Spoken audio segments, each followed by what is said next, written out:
Hello everybody, it's been a while. I've been cheating on you, yes, with my trip to France, but I'm back and I'm at a local Carboot and you want to come along and see what happens.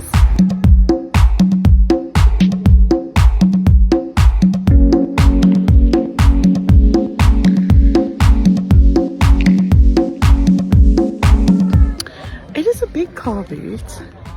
But I have to say there's not a lot here. It's been a bit disappointing. Maybe it's because I got here a little too late. And if you want to get the good stuff, you've got to be here early. So, but I'm going to continue and see what else I find.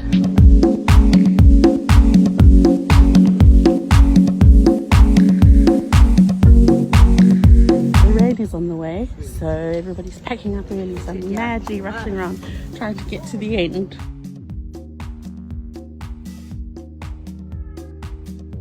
So my hair is having one of those Founders Father's Day, but I'm just letting it go because it's too hot and I can't be bothered.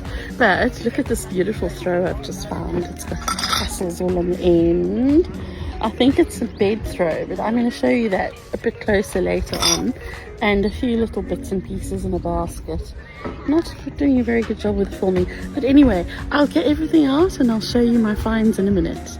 So I'm back at the car and I've had a little coffee and something to eat. I'm feeling a lot more human. So would you like to have a little look at some of the things that I found today? Not a whole lot, and I'd say I definitely went for pretty things today. Lots of flowers and roses and things like that. So quick roundup. There's a sweet little wicker basket. It's a nice small one. Which is really dinky and perfect for putting sewing bits in or something like that. Then I don't often buy these vintage egg cups, but look, I love it, the little panda and the bunny. And then this most incredible collection of pie funnels. Now for those of you who bake, you know exactly what these are, but if you don't, when you bake a pie you need to put a vent, like a chimney, in a pie, and this is what they are. But look at this one. I've never seen one in that gorgeous. Look at the little, it's like this little domed frilly edge. Anyway, so that is that collection of those, and then this gorgeous large bottle with a stopper. It must have been probably, I don't know, it could have been an apothecary kind of bottle. Its label's missing, but I just think it's got some really good size to it. A lovely decorative thing. And then, have you ever seen these tiny Nuttall's Bijou Dictionary? And they are so sweet, really miniature in size, and there's quite a collector's market for these. People like to collect them because they came in so many different editions, and they are so tiny and sweet. So 3 of those. And then look at this. This is one of Steve's finds today. It's a little leather book, and it says at the top, right the wrong. Yes, and I wonder what that could be. Well, let's open it and see. And ta-da! It's an eraser.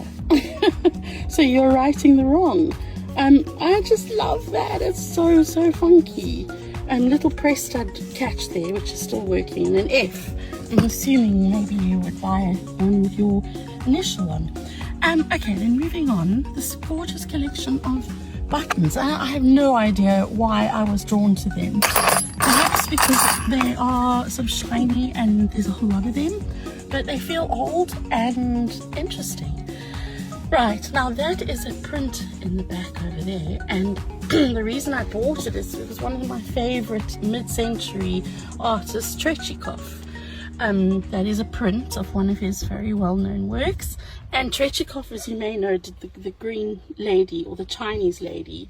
He's probably best known for that. He was also by just as an interesting fact, he was also my parents' neighbor when I was a child. So interesting I always love to buy his work when I see it. Then look at this. It's an absolutely fabulous bed throw with these little tasseled edges and a sort of velvet back to it. It's nice quality, that.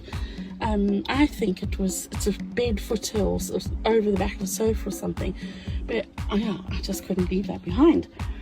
Right, and then there's this wonderful old vase. I mean, I just love the chippy feel of that. Obviously it's very imperfect, but I just thought that was really beautiful. It's like a hydrangea head, and obviously you put your own flowers in, but I thought that was rather charming. And then a collection of very old little Pekingese. I mean, why? Who knows? With the heart ones, and I have a real soft spot for doggy things, especially miniature ones, and these ones feel old. Especially these little ones. Anyway, I'll have a look into them when I get home then. Look at this. I think this is another one of those apothecary glasses. You can always tell by the bowl shape.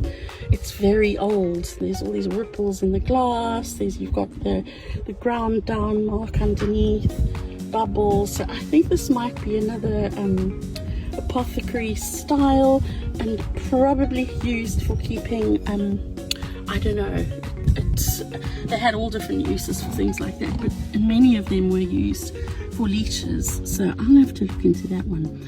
Okay, and then over here there's a pair of sweet bird painted, so over painted mirrors, and they're really dinky. Normally these are about 2 or 3 times the size, but these are little, and I was really drawn to them because of the size. I'll show you. Yeah, so they're really pretty and in nice condition, very nice condition for their age, so I was pretty pleased with those. Okay, some lusterware, a teapot. I mean, you don't find those very often. It's a little matching teacups and saucers. And then this is an American candy tin, Baracchini. I just liked the feel. It's really mid-century as well.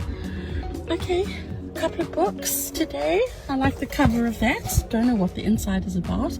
And then here, geometrical drawing for art students, and this one, which is painting and decorating. Now they both seem to be of the same era, sort of around the time of William Morris. And in here they've got these wonderful fold out pages of different styles of writing, and then there's border designs, and look, I mean, it's just full of the most incredible patterns, and yeah, I just love finding things like that. I think, look at this. This actually folds out. It's like tiles, beautiful. You know, they made tiles in this sort of to look as if they were from medieval times. This was in the late 1800s, and these look like some sort of plans for those. Anyway, that one and this one is sort of a similar kind of style. It's got all design elements, and that looks quite sort of sciencey, but interesting, really interesting. Okay, and then lastly is my collection of jewelry today, and this is one of the most incredible things I have found in a while. It is a silver plate belt.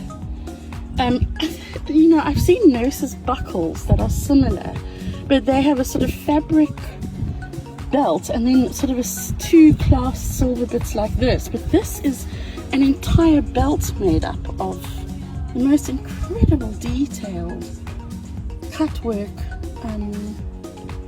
beautiful segments. And I must just say though, I think